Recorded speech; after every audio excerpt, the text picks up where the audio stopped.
Now we will study about equivalences of two finite automata. Here we are given two finite automatas and we have to compare whether both are equal or not. So if in first automata the initial state is the final state, then in second automata the initial state must be the final state. इसमें Q1 हमारा initial है और यही final है, और इसमें Q4 initial है और यही फाइनल है, तो ये वाली कंडीशन सेटिस्फाई हो गई है. नाउ नेक्स्ट स्टेप में हम लोग ट्रांजिशन टेबल बनाएंगे.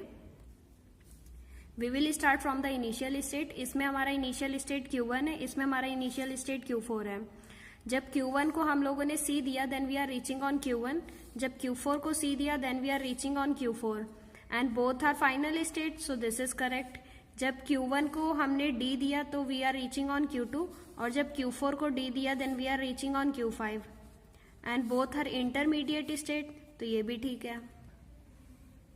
अब हमारे पास नई स्टेट कौन सी आई है? Q2 Q5 आया है नया पेयर हमारे पास, तो हम लोग Q2 Q5 को चेक करेंगे.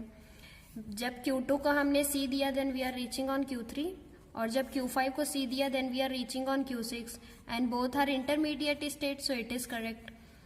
When Q2 is given D, then we are reaching on Q1, and when Q5 is given D, then we are reaching on Q4, and both are final states, so this is also correct. अब हमारे पास नए कौन से pair आ गए? Q3, Q6 और Q1. Q4 तो हमारे पास पहले ऑलरेडी डन है, तो अब हम लोग Q3 और Q6 को चेक करेंगे. Q3 को जब हमने C दिया then we are reaching on Q2, और जब Q6 को C दिया then we are reaching on Q7 and both are intermediate states, so this is also correct. जब Q3 को हमने D दिया then we are reaching on Q3 only, और जब Q6 को हमने D दिया then we are reaching on Q6 only and this both are intermediate states, so this is also correct.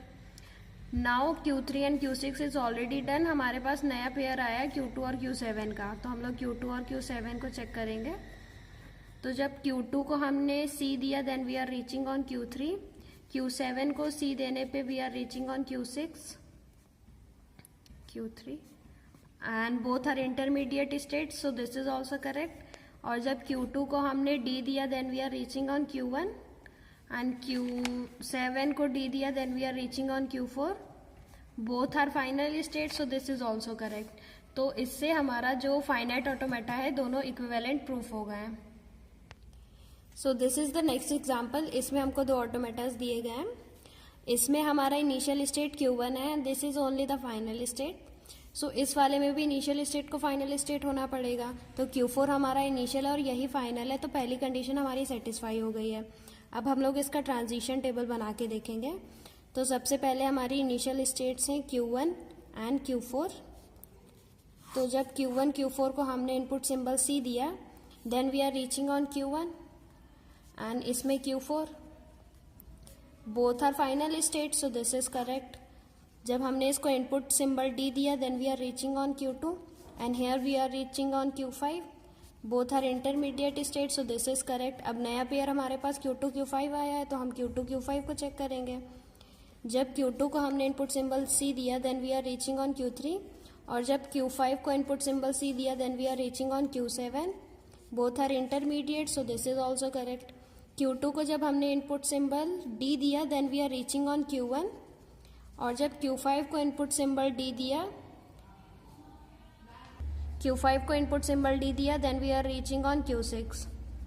अब इसमें Q1 जो है ये फाइनल स्टेट है, पर हमारी Q6 जो है ये इंटरमीडिएट स्टेट है, और हमारे पेयर में दोनों या तो फाइनल होने चाहिए वरना दोनों इंटरमीडिएट होने चाहिए. अब यहाँ पर एक फाइनल है एक इंटरमीडिएट है, सो दिस इज रॉन्ग. अब हम लोग इसी स्टेप पर रुक जाएंगे and now it is proved that they both are not equivalent.